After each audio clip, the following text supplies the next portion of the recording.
कि 403 विधायकों में सबसे ज्यादा रुपया गरीबों के इलाज के लिए कोई नेता दिया तो ओम प्रकाश राजभर के अलावा कोई नहीं दिया।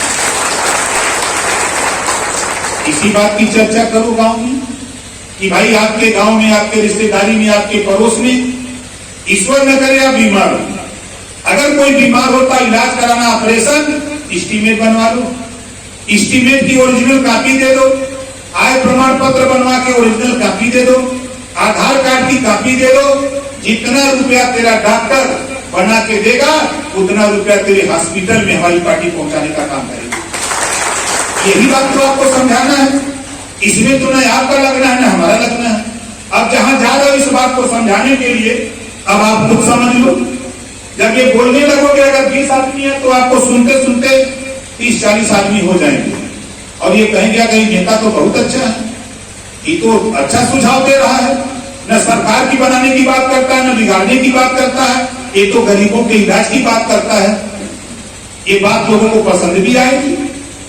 दूसरी समस्या, अभी हमारे पत्रकार भाई बार बार पूछ रहे थे, मैं आपसे भी पूछ रहा हूं, बिजली की समस्या है कि नहीं? कोई ऐसा गांव नहीं कि जिस गांव में बिजली की समस्या ना हो।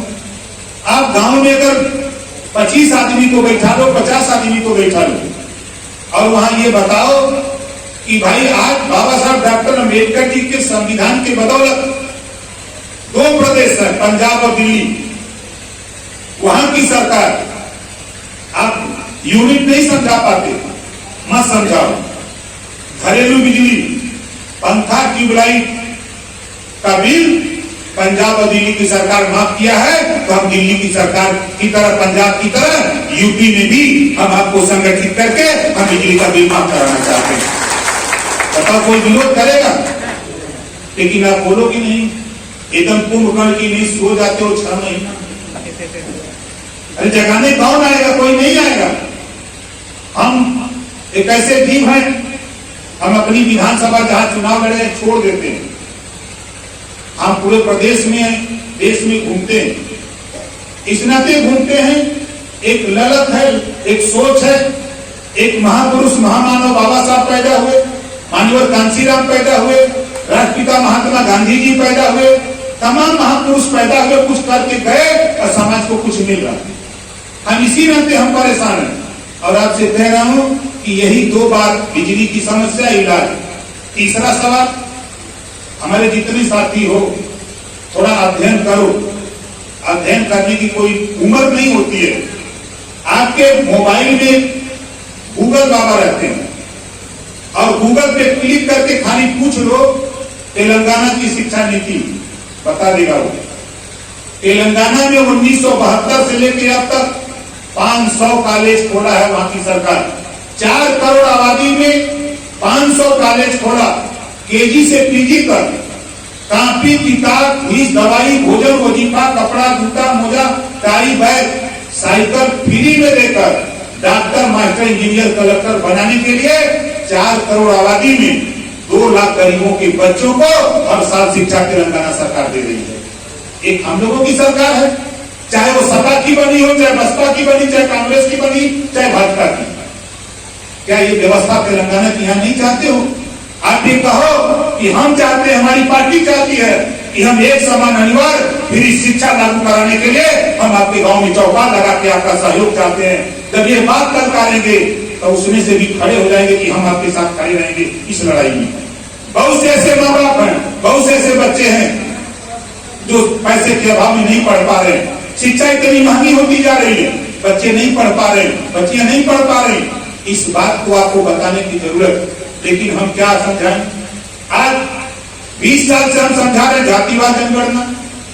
जब तक जातियों की गिनती नहीं होगी, जैसे समाजवादी पार्टी के लोग कहते हैं आजमगढ़ में भर नहीं है, लेकिन वोट मांगने भरों की जाएंगे, जाएंगे कि नहीं जाएंगे? समाजवादी पार्टी के लोग, अखिलेश जी ने मुझसे कहा कि यहां आपका क्या है? हमने कहा कि नहीं, हमारा तो नहीं है, लेकिन आपका क्या है? हमने कहा घबराओ नहीं, ऐसा दाव मारूंगा, ऐसा दाव लगाऊंगा कि 2024 में पूरा आजमगढ़ साफ हो जाएगा, पता मिल जाएगा सर कई लोग नहीं तो कायदे से स्वीकार करो सच्चाई को। मायावती जी को, सोनिया जी को, जयंत जी को, नीतीश जी को, अपने और राजभर जी को ले लो। उत्तर प्रदेश की 80 लोकसभा सीटों में 70+ जितवा करके ओम प्रकाश राजभर दिखाएगा। लेकिन ये करोगे तब, और नहीं करोगे तो सैफई कौन में उठाई देंगे पूर्वांचल। हम ऐसे ही नहीं घूम रहे हैं। आज प्रधानमंत्री बनारस से कल हम भी जा रहे हैं, देखिए कितना दावला घूमेगा, हम भी घूम रहे हैं।